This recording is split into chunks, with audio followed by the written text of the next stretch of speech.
They went ahead and did it, guys.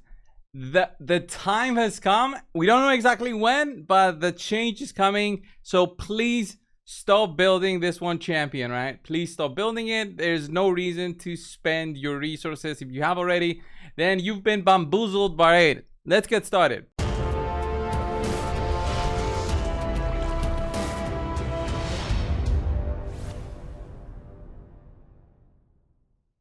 What am I talking about? So in the most recent Raid Digest, this is like a news update that they do over on Discord. I know many people do not use Discord, so I went ahead to make a video about this so I can share this information with you guys.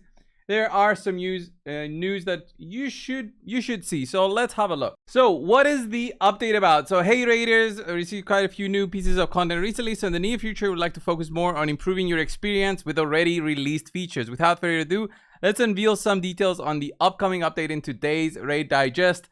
Clan v clan improvements. Basically, they'll be tallying up all the points that each individual player does and make that as the total for the clan, okay, in terms of matchmaking. So no longer a clan will be moving out to a different clan in terms of CVC so they can find an easier opponent and beat them up. It will save up all your points that you've ever done on your account, and then when you jump onto another clan, that clan now will have a higher base point total in terms of matchmaking. So no matter if it's a day one clan or a day 5-year-old clan that has been doing CVC since forever, the matchmaking will change. Of course, this will not count for the next CVC that is coming on the 10th of October, so next Tuesday. That will also feature personal rewards, by the way. They've been doing them back to back or something. Last one also had personal rewards.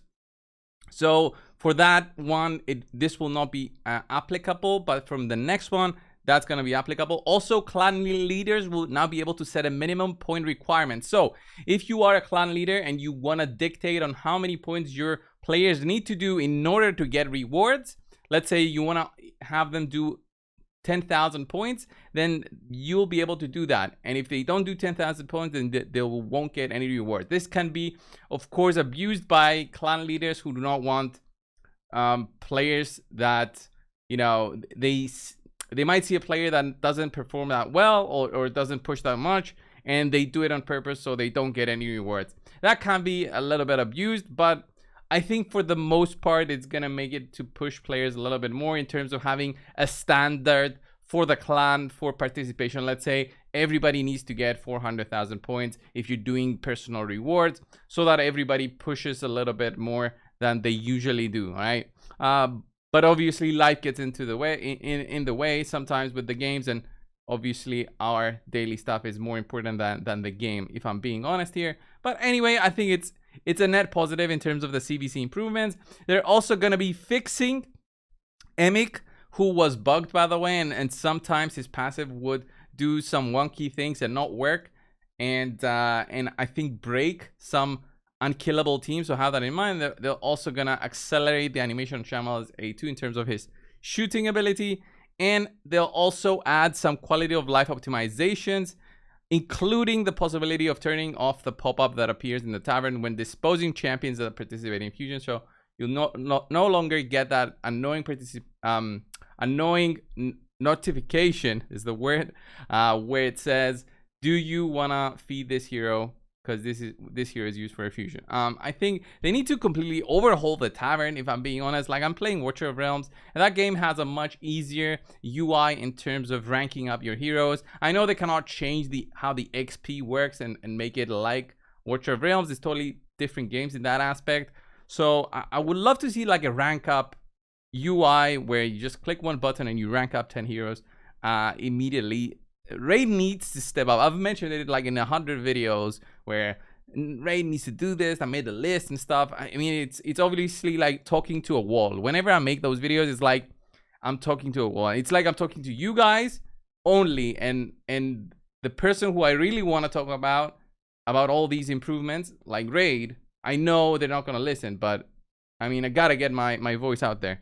But anyway, the thing that I really wanted to tell you is this final line, which they just left there. On this note, this digest is coming to an end, as well as the era of dominance of some undead person who bullied Hydra with ludicrously high amounts of damage long enough. But more info about the technicalities of that change is coming next week. Stay tuned. So it's pretty obvious on who they're going to be nerfing with that. It's going to be the cadaver teams. I am more than happy with that because this is an unjustified, you know, it's an unjustified amount of damage. It makes no sense that a rare does all that damage and makes teams do billions of points for the Hydra Clash. It will affect our clan 1000%. Our clan finishes first and has very big damage dealers who do like billions of damage on the Hydra, billions of points on the Hydra. So with that, is that going to affect our clan? Yeah, 100%, because pretty much every person in our clan has a cadaver team, me myself included. I'm not excluding myself. I do use it. It's a very annoying team. It takes like 2 hours to set up properly to do your damage. At least for me, I haven't found a way to do it quicker, but to do the whole run, it takes like 2 hours, which I don't want to spend on Hydra Clash. So I'm happy with just building different teams. That should be the way that Raid pushes players, to build proper teams. This rare shouldn't be doing what it's doing. I can see that he could do like 200 million. I've mentioned it in the past. 200 million, 300 million, even 400 million in this sort of team, 500 million even. I would be okay with that because there's normal Nightmare teams that can do 500 million, 700 million, 800 million. There's normal Hydra teams that can do that. And possibly they'll rise even higher now that players will be thinking, okay, I may be able to push my Acrisia teams higher than that instead of doing the Cadaver team, and maybe do the Cadaver team on Brutal or something, or just completely skip the Cadaver team. For what it's worth, this should have been done before even Hydra Clash was released, because they know that that affects the game. This will also affect the Demon Lord, I'm guessing.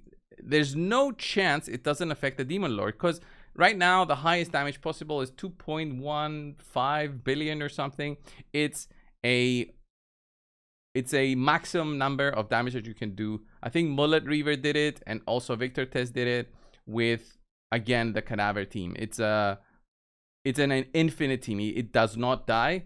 The shields are unlimited, and it's the number of total turns that you take that dictates the amount of damage, and you reach a cap of damage in the end, which is the 2.15 billion or whatever number. So that will also change. That actually now means that the new world record will have to be something else. So this makes even Clan Boss interesting as well, because if the Cadaver team is nerfed, then it no longer really counts, at least in my eyes. I don't know what you guys think, but in my eyes, if that sort of team was something of the past, then I don't see it being something that should count from this point onward. All right, like, new teams need to be the highest damage possible team, because now that sort of interaction between shields and Cadaver will no longer work. So I'm totally happy with the change, even though I've spent gold, I've spent you know, hours of my life building these teams. Not as many, not near as many as others have spent, you know, min-maxing this team, but it was good while it lasted in terms of, you know, personal record setting, if you want to see it like that. But yeah, this guy needs to go. His skill will not change. I'm gonna imagine now this skill will not change as much, but it will have a cap. That's what I'm thinking of. Either a cap in terms of the damage that he does, or a cap in terms of the shield that he has. Similarly to how Emic is, this guy is going to work the same way. And maybe with that change, also, Brogni is not so much of a requirement. Because if you have a limit now to your shield, you won't need Brogni to make the biggest shield possible, because you know you can reach the limit of that shield with something else. Maybe that can be something that is worked on, but still, I mean, the damage that Brogni does, if you give him the right blessing, I think most people don't even use Cruelty. I think they use Crushing Rend for it, which is better. And it works the same way because it's considered one round. I think that's how it works.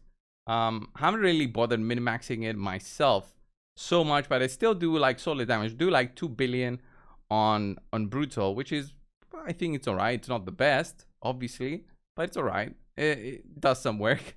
And yeah, overall the change is cool. Are they gonna do something else with the game in terms of quality of life? They didn't say anything in the news update here, but they did say we're preparing several quality of life optimizations, which is what I'm hoping for. Like, quality of life in this game needs to be severely attended to. The game currently is still how it was in 2018, for the exception of basically 2 things. And those 2 things are the quick enhance, which was desperately needed in this game. It was desperately, I mean, we were hyping up BlueStacks a while ago, 2 years ago, before June last summer, not this summer, last summer. We didn't have quick enhance, and now with quick enhance, you can just click once, take it to 16. That is done, and it's only available after level 40, which is kind of stupid, if you ask me. And then the other thing is the most recent addition to the clown boss, which is the instant clown boss, which is it's not even available to all players, which is kind of sad. It should have been available to all players, but yeah, it's not. It's only to players who can 1 key, which is unfortunate, but that's how it works. So overall, I'm hoping for more things, like some things to make things quicker, like faction wars, as I've said in the past, Doom Tower runs, like not the actual runs, I guess, to climb up, but the runs that you do to farm. These should be like automated. It makes no sense for me to spend, you know, half an hour just watching my account do the farming. Same thing, faction wars, Doom Tower. I can even argue dungeons, but they'll never do dungeons. At least they said they're never gonna do dungeons, but they need to cut down the time we spend so we can enjoy the game more. I haven't even touched live arena anymore because I just don't find the time for it. I don't think it's worth it. Quintus is a disappointment, so the desire for me to push to even get Quintus has just dropped to the bare minimum. The fact that they haven't added the Sand Devil, the Iron Twins, and the Phantom Shogun here is also a really stupid thing. I think they should have added those and not have the potion keeps as an example, or even split the whole Ice Golem, Fire Knight, Dragon, Spider thing. They maybe should have added those together or have them count as 2, but whatever. It's the higher ups decision, I guess, right? This was the video, guys. What do you think of the change? Should this be done or should this not be done? I think everybody agrees with me. I think everybody's gonna agree with me. There's nobody who says Corporeal Cadaver should be left alone. Honestly, it's just this rare that needs to change. Nobody else. Like Brogni doesn't really matter if there's no champion like this anymore. The shields will be unlimited, I guess. Yes, you'll survive longer. Instead of Corpulent, you'll use something else, but the damage that you'll do will not even be close to what Cadaver was doing of multi-million hits on clan boss and you know, the Hydra. I'm doing 10 million per hit with Corpulent, so I'm guessing it's in the, you know, dozens or, you know, 50 million or what per hit on the other teams that the top players are doing for the Hydras. Anyway, this was the update for you guys. Thank you all. I'll see you in the next one. See ya.